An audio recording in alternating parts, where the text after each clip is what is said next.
Friends, మీరు ఎవ్వరికి కూడా తల వంచి బ్రతకవలసిన పని లేదు. First point. ఓకే. ఎందుకంటే ఇక్కడ ఎవరు ఎక్కువ కాదు, ఎవరు తక్కువ కాదు.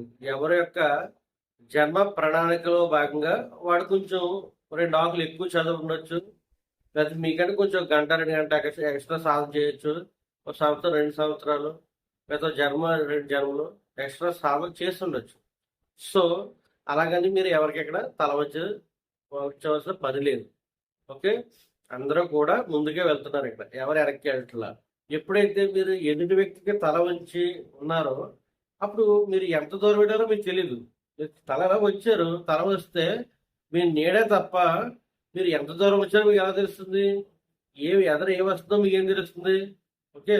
ఇక్కడ ఎవరో తోపు లేరు అనేది చెప్పడానికి ఎవరు ఎక్కువ కాదు, ఎవరో తక్కువ కాదు. మీరు ఎవరికి తల వచ్చిన పని లేదు. గుర్తుపెట్టుకోండి. వాళ్ళ యొక్క నాలెడ్జ్ని బట్టో, వాళ్ళ యొక్క స్టేటస్ని బట్టో, ఓకే, ఇలాంటి కంటికి కనిపించే అశాశ్వతమైన అన్ని కూడా పక్కన పెట్టి మీరు సాధన చేసుకుని తల ఎత్తుకుని బ్రతకండి.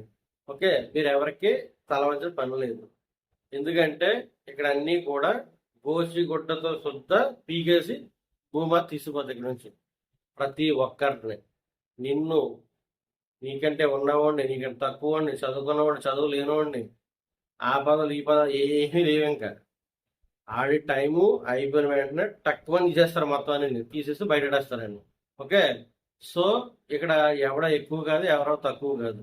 కాబట్టి మీరు ఎవరో తల వంచిన పని లేదు.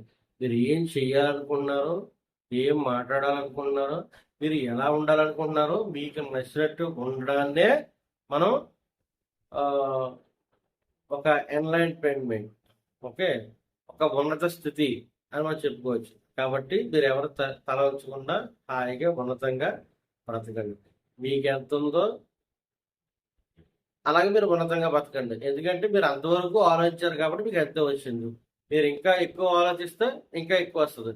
సో మీరు ఎప్పుడైతే ధ్యానం చేస్తారో మీ ఆలోచనల ధోరణి కూడా మీరు బ్రాడ్గా ఎక్కువగా అన్ని డోర్స్ ఓపెన్ అవుతాయి.